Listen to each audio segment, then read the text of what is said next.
Hello. Um, well, there's quite a lot to talk about, isn't there? It being the November 10th. And oh, by the way, see that picture right there? It's actually not crooked. It's just the angle that the camera's at. I do notice small details like that.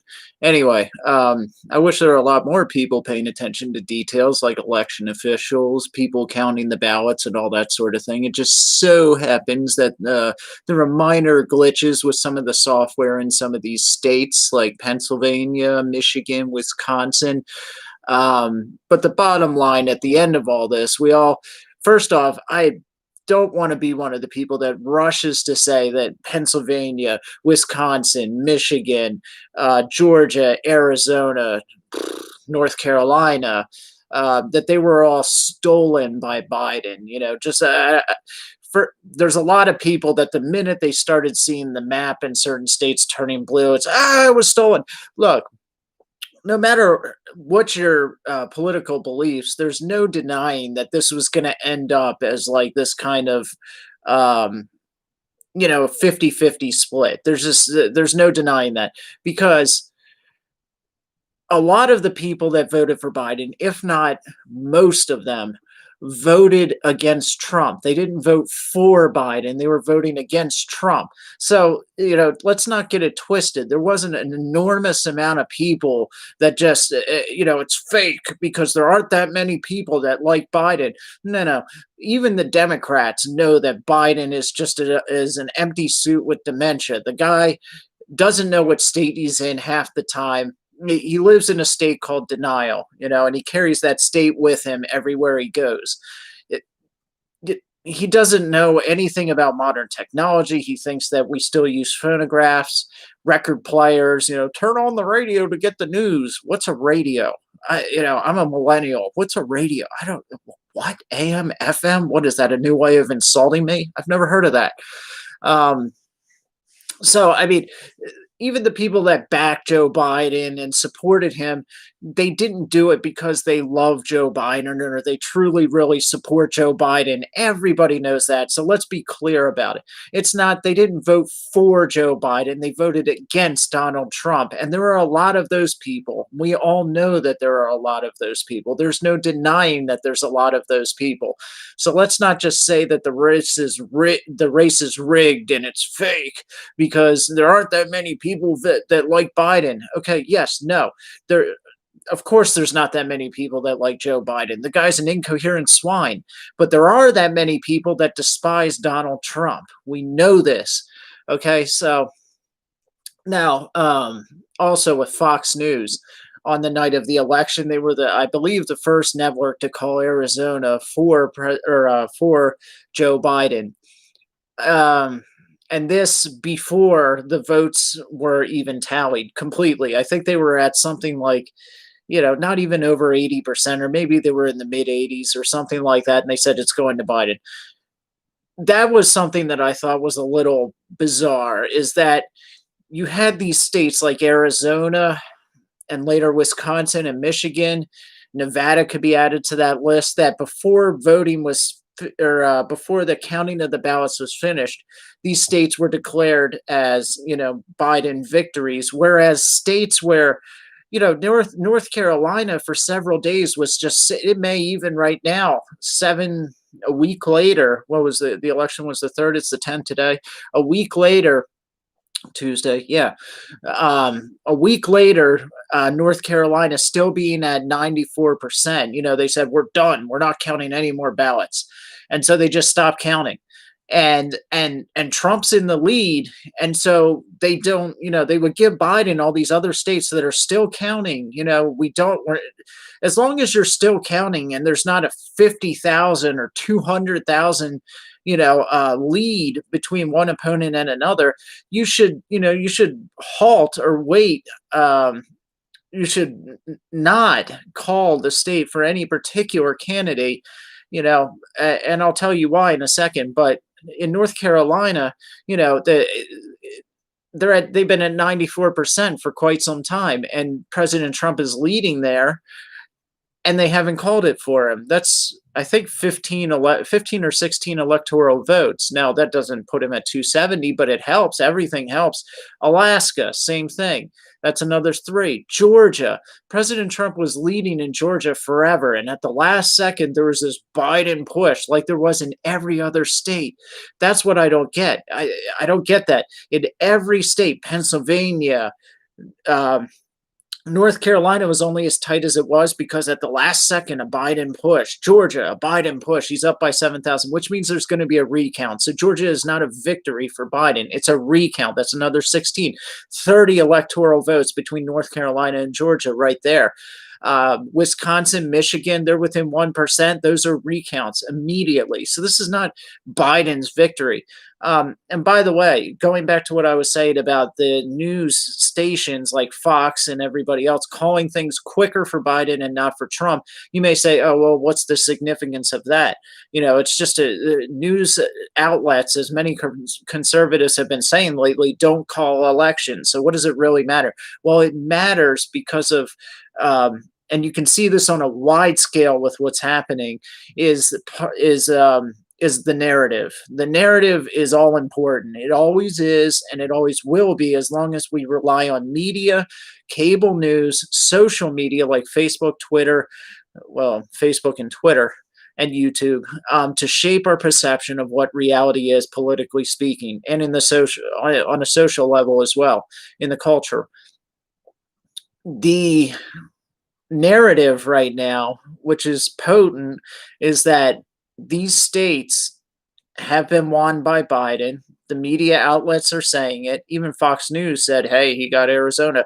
So the perception that's being pushed by the media as a whole is that Biden has won these states, even though counting is still going on in most of these states, even though there are rightful challenges to the like in Michigan and Wisconsin, if you're within 1%, it's an automatic mandatory recount. That's anybody's game when it's as close as that, because you always have to have a margin for error, a margin for fraud on both sides. You have to have a margin for both of these things. And the perception, I'm sorry, is that the fraud and the error is going to be more on Biden's side. So there's no guarantee that he's going to win both those states. But that doesn't matter because the perception is that he won. And that matters. A lot of conservatives are saying, and they're trying to shrug off the power of the media here. They're trying to say, well, news media and these news organizations, they don't call elections. Yes, they do in a certain sense. And yes, it matters that they do, because what they've done now is given millions and millions, half the country, we'll just say 50% of the country, because the country is basically split.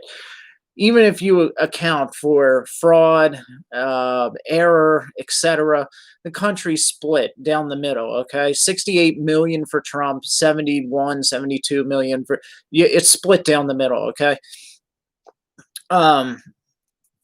So I forget what I was saying. Oh, as far as the perception goes. So when you go and say and news organizations work in lockstep to establish a narrative that Joe Biden won, half of the country that voted for Joe Biden is not going to be like, oh, well, wait a minute, let's question this. No, they're going to accept it as on its face that this is the truth. And then they're going to run with it.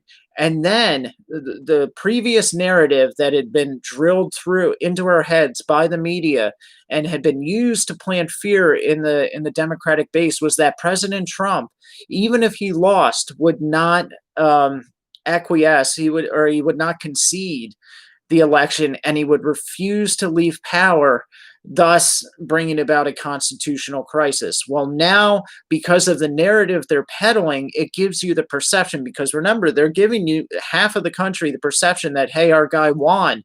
And that half of the country, 70 million people, believe that story. And now, on the other hand, you have Trump, who is actually within his legal rights and within the boundaries of legality and his constitutional and legal authority to challenge some of these races, even though he has that power and that legal right.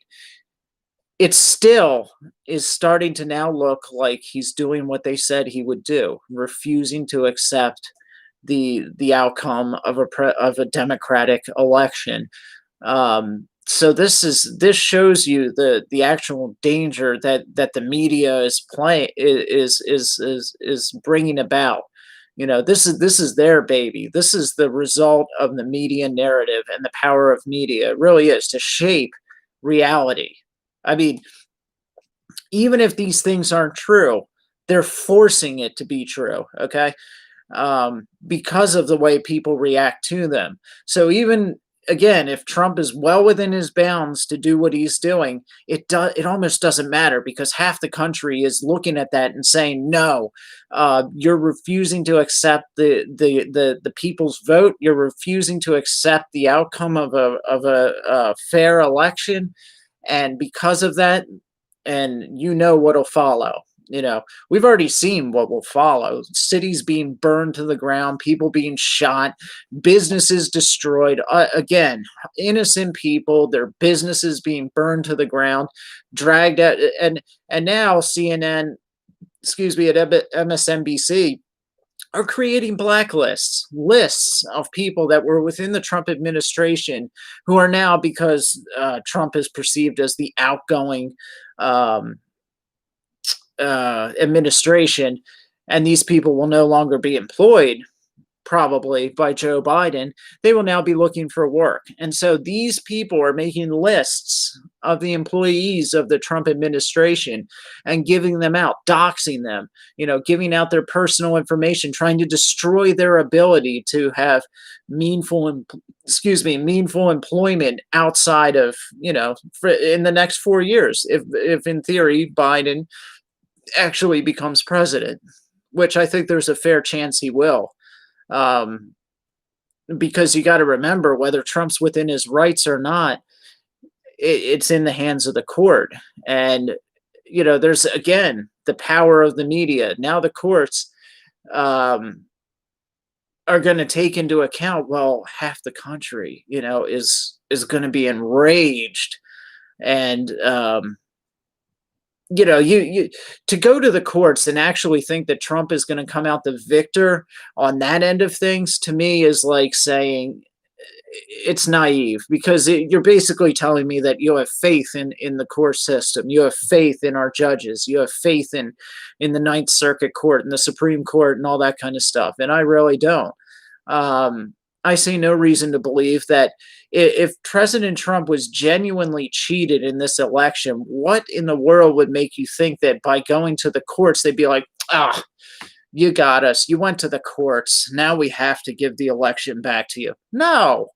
The, if they took the steps, if they resolved, which I do believe they did 4 years ago when this first happened, the Democrat Party took a look at, you know, what happened here. How did somebody like President Trump defeat Hillary Rodham Clinton when there was a 90% chance? Some people were even saying a 98% chance that Clinton would destroy Trump. This would be a landslide. I mean, Tucker Carlson the other night was playing snippets from the other news outlets leading up to election night 2016, and this might be the first landslide we've seen in a long time. Well, it was, just not in the way they thought.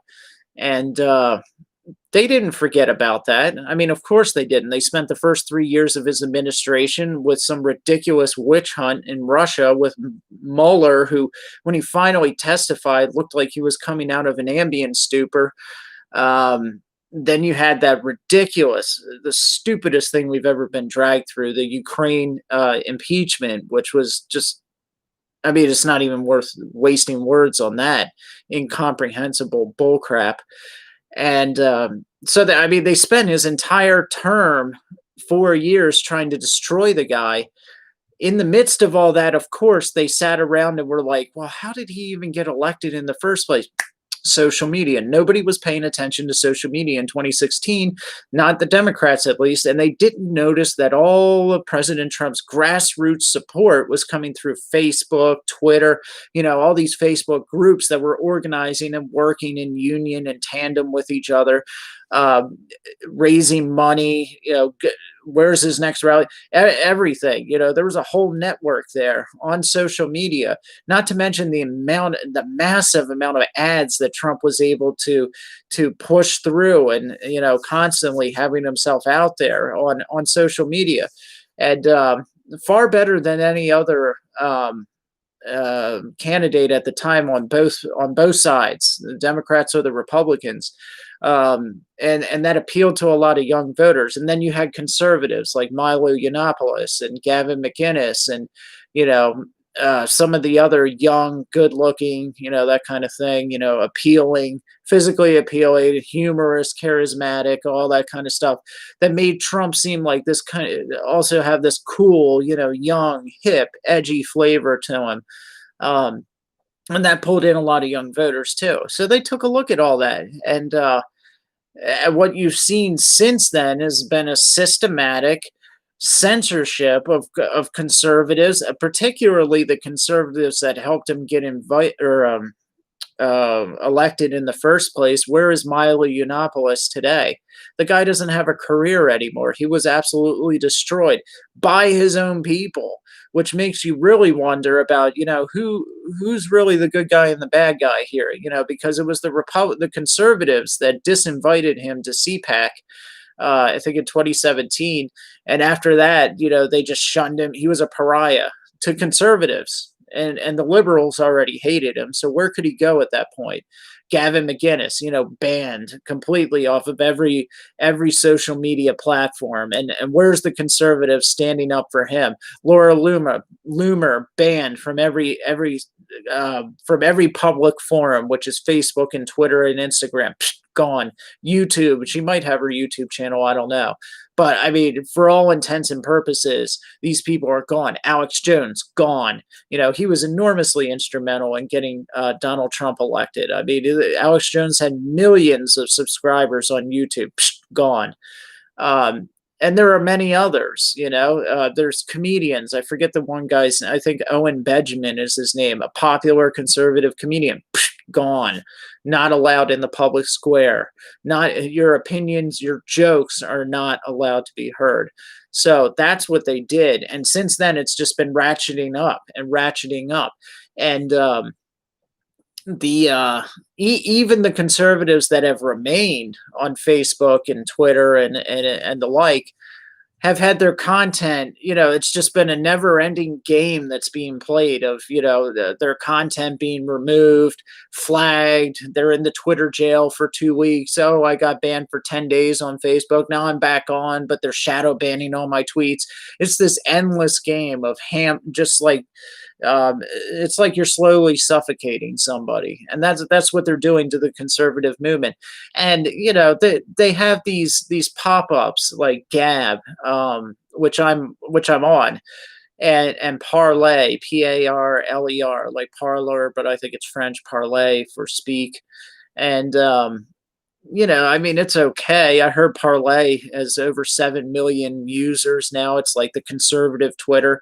That's okay, I guess, but I'm not, I have accounts on both Gab and Parlay. I don't use them. And I'll tell you why I don't use them. Because the minute you start going over to these other social media sites, you've admitted defeat in the public square. It's the same reason I don't particularly care for specifically Christian music and specifically Christian fiction. No, you should be a fiction writer who's a Christian, not a Christian fiction writer. You should be a musician who's a Christian and seeks to be salt and light in the world, rather than a Christian musician whose now music is only sold in Christian bookstores or on Christian platforms. And when you go into Walmart, and nobody buys CDs anymore, but back in the day when I was a teenager, if you wanted to buy a Christian musician CD, there was a tiny section off in the back where only the weirdos went to, that said Christian music, and the letters were falling off. Clearly, nobody had been back there in months, and that's where you went to look at music. Meanwhile, the normal people, the rest of the world, were over here. No, the Christians' music should be over there with everybody else's, and you should be a musician who's a Christian seeking to make a difference within the culture. It should be the same culture and the same record companies, etc., that everybody else is in. And the lie that these record companies will not bring in Christian musicians and everything is just total bogus and bunk. Look, the record companies are interested in money and money alone. If you can make money, they will play your music. That you could have a hit song that that you're singing the word for word, the Westminster Confession or the 39 Articles, and they will play it on that radio if people like it. I don't care what it is that you're singing. If it makes money, that's how cynical they are. That's how they could care less what the words to the songs are. So that's just, yeah. So that's why, Parlay and Gab are almost a waste of time. Because you're in a bubble. Then you're not really engaging with what's going on in the world. You're just engaging with other conservatives. It's like you're all just sitting around and patting each other on the back. Oh yeah, we have a cool site too. No, you don't. Get back on Twitter and actually lobby and put whatever pressure you can on your representatives and the people in Washington to actually do their dang jobs and take away this ridiculous protections that Facebook and Twitter have, and make them actual publishers, which means they're responsible for all the content on these sites.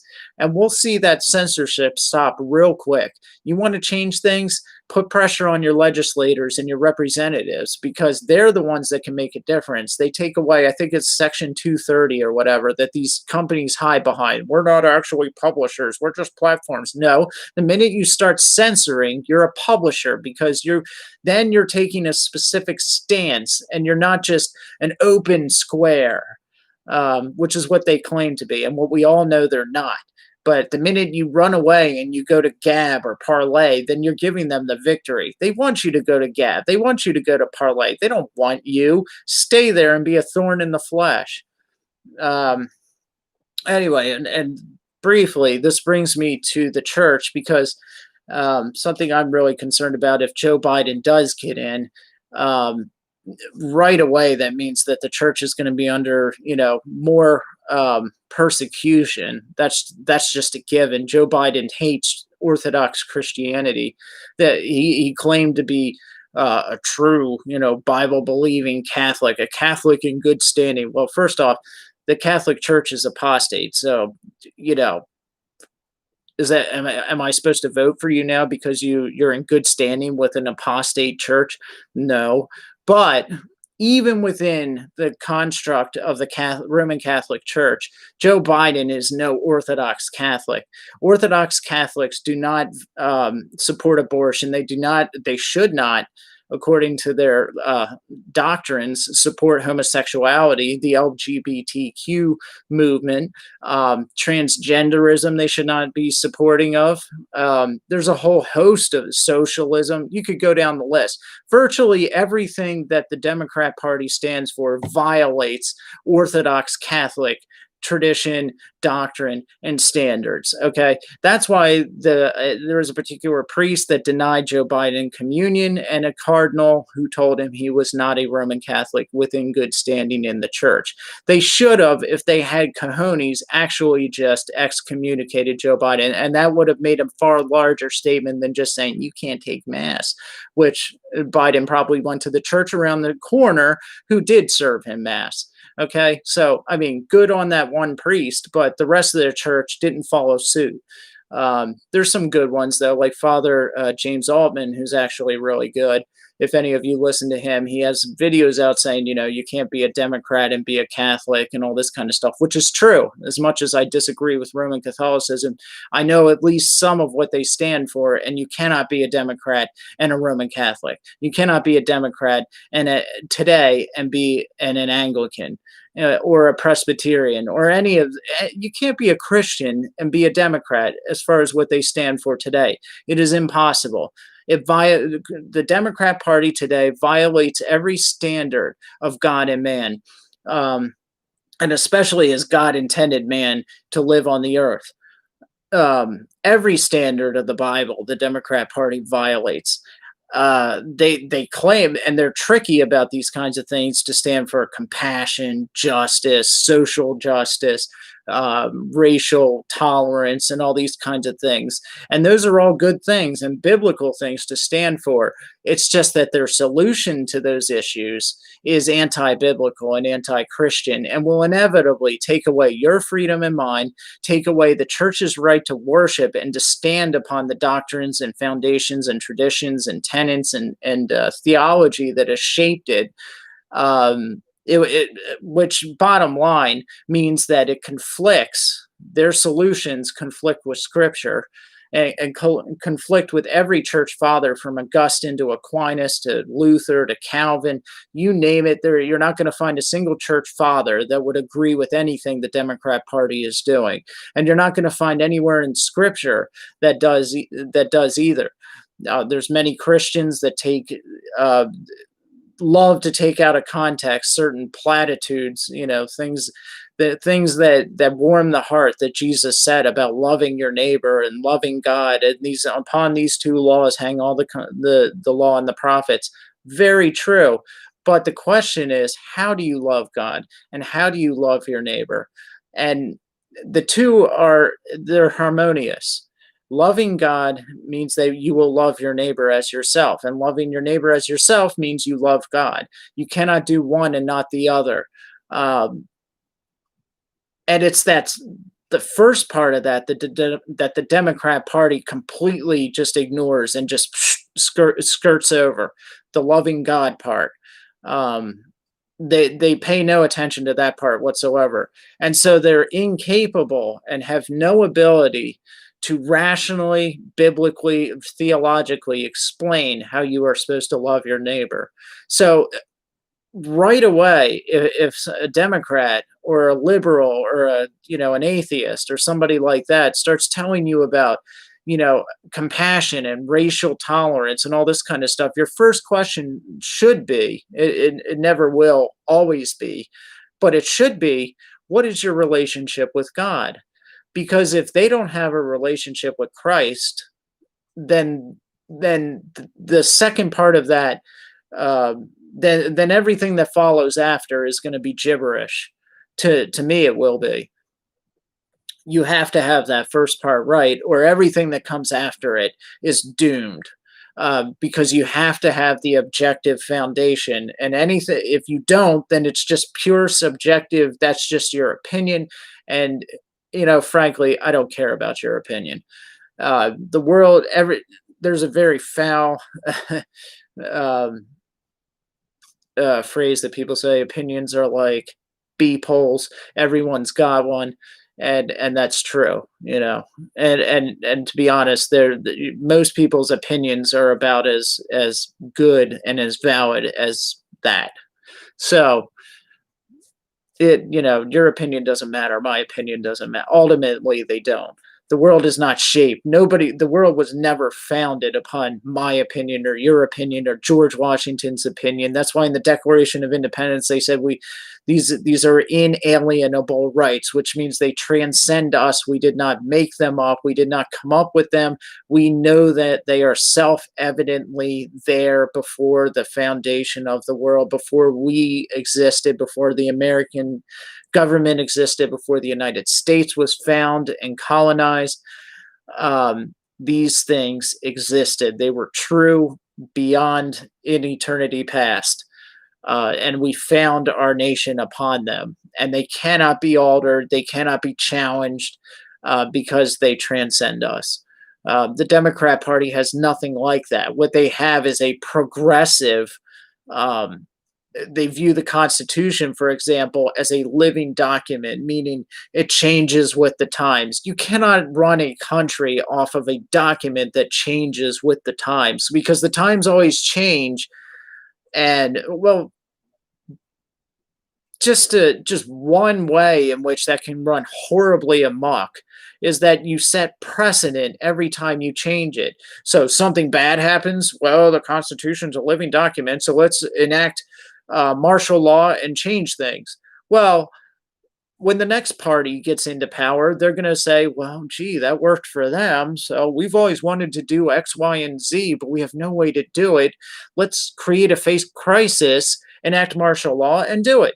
I mean, you cannot just change the law to fit and mold every whim that comes into the any given political party's mind and any random day of the week. It must stand fixed, otherwise, like it says in the Bible, you're building your house, I almost said hand, house on quicksand.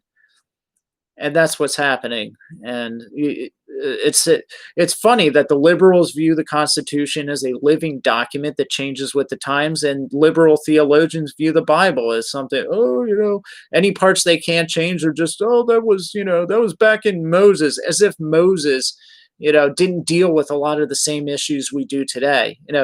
We uneducated people tend to have this view that anyone that lived 100 or more years ago was just this backwards feck that just that didn't run into any of the problems we did today, had no world experience, didn't battle and strive for goodness and righteousness and deal with the same temptations. Christ was tempted by the devil, and if you read scripture, as it says in Ecclesiastes, there is nothing new under the sun. All is vanity. There is no new temptation today that our forefathers, that Abraham, Isaac, and Jacob, and Christ Himself did not deal with personally. There is nothing new under the sun. Okay, so I mean, technology may have changed. We may know a little bit more now. The Earth is round; it's not flat. Oh, okay. No. All of a sudden, we're a perfect species. Get out of here. That doesn't make a difference. We're still flawed human beings. We're sinful. And what's bitterly ironic is every generation that thinks it knows everything is always the generation that is mocked 100 years later in the future and looked back on with pity, because those generations are always the ones that think the rules don't apply to them. They know better than those folks from 100 years ago. And so we're just going to break the rules because we know what's best for the X, Y, and Z, the majority of the population. And that, again, is the impression you get from the Democrat Party. The impression I get from them is that they're a group of people that have come together. They have a clear agenda in their mind, and they've decided that most laws don't apply to them because they have a morally superior reason for breaking them. That their agenda is morally superior to anything else going on in the country at the time. And so they have every right to break laws and do whatever it takes for the greater good. If they did cheat in this election, it's because they really were convinced, and this is dangerous, but they truly were convinced that no matter what it took, the best thing for the country was to get Donald Trump out of office, whether he was guilty in Russia or not, whether he was really worthy of being impeached in Ukraine or not, whether the majority of the people voted for Donald Trump or not. The best thing for you people, you sheep out there, is that Donald Trump is not your president and we are back in charge. And the media can go back to sleep, not invest it. Watch, Biden will have no investigations. There will be no crises on MSNBC anymore. Rachel Maddow can retire now because there's no more conspiracies for her to peddle, except for maybe a few troublesome Republicans now that we've gained a few seats in the House of Representatives. Still don't have the majority, should still have the majority in the Senate. So, I mean, maybe she can churn up a few conspiracy theories about Mitch McConnell or Lindsey Graham or somebody to that effect. But the media can go back to sleep now because that'll be the proof of it right there. When Trump was in office, investigate. All of a sudden they care about government corruption. Now that Biden's in, they don't care. Please. Anyway, it's going to be an interesting few couple or next couple weeks as we see the legal challenges of uh, the fading Trump administration, which I think is on the way out, unfortunately. Heck, this will give me plenty of fodder to write about in the blog. By the way, the Peter Hayes factor, um, and I'm not going to tell you that I'm going to provide a link for it in the show notes below because many times have I said that I would, and I never do. Anyway, I'm going to post another video soon, probably a conversation with my brother about these such things because he's as ticked off as I am about them. Um, and I'll see you then. So good night, and well, it's almost 5 o'clock, so it's 5 o'clock somewhere. Be safe driving home from work. Good evening. God be with you.